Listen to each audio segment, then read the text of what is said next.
Then came the Völva Grua there, wife of Arvandil the Bold. She sang her spell songs over Thor until the piece of stone loosened from his flesh. When Thor noticed this and understood that there was a good hope that she would be able to completely remove the burny piece, he wished to reward Grua for her healing by doing her an honour. From the quote above, it is easy to see that even the gods revered and respected the Vola, plural of Völva, the Norse witches who travelled from place to place, prophesying future events and casting spells to heal and sometimes curse people. Although all three Norse and Germanic women were expected to be versed in magic, the Vola possessed far greater powers. Most Germanic and Viking tribes nurtured groups of wise women, witches or priestesses, who usually lived unmarried, although not always in celibacy. These women were free to travel alone in the knowledge that no one would dare to harm a witch who carried her wand or staff so that her powers could be recognized by all who saw her. There is evidence in the sagas to show that if a Völva came to visit, the lord and lady of the house would give up the high seat to her to show their respect and acknowledgement of the woman's higher authority. In order to be initiated into the Vola, it is believed that a woman would have had to have undertaken some form of ritual. Sources are unclear as to the exact nature of these rituals, although the general consensus is that a prospective Völva must experience some form of rebirth. In mythology and even in some historical accounts, that rebirth is literal.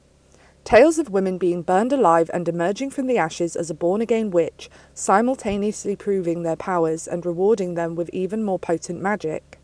Remember, during these times, witches were not as terrifying nor as persecuted as they were in later periods.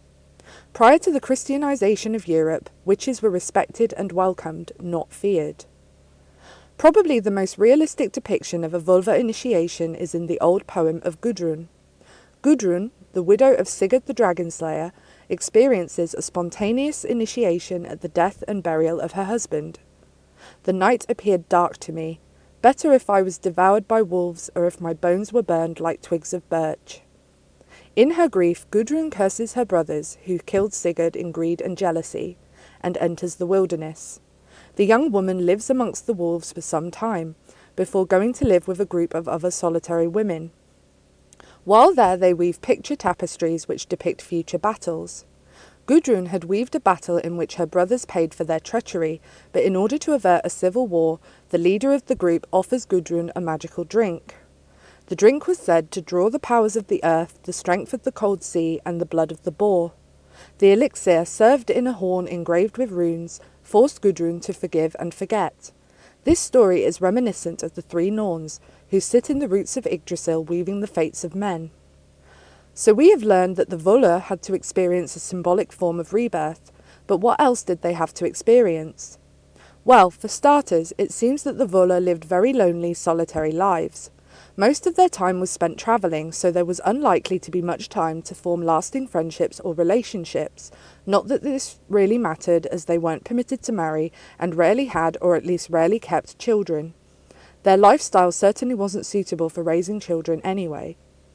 I think the key thing to note is that a Völva, although devoid of any offspring or spouse, was a keen businesswoman, a rarity in most cultures during these times. They were free to come and go wherever and whenever they pleased.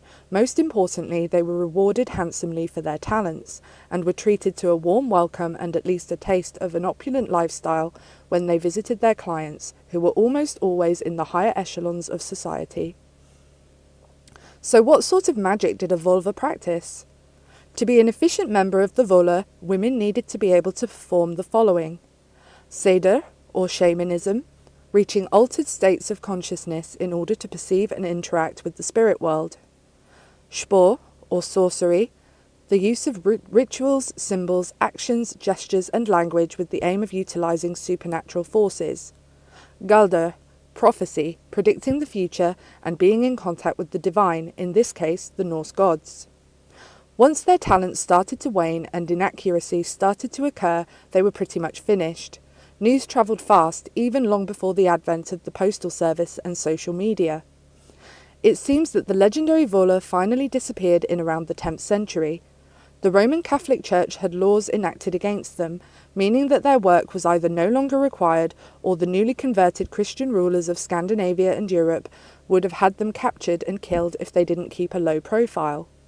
But despite these events and the centuries that have since passed, I truly do not believe that the Völva simply ceased to exist. Perhaps the stories and folklore surrounding them is exaggerated, but there must be at least some truth in them. Even if they didn't perform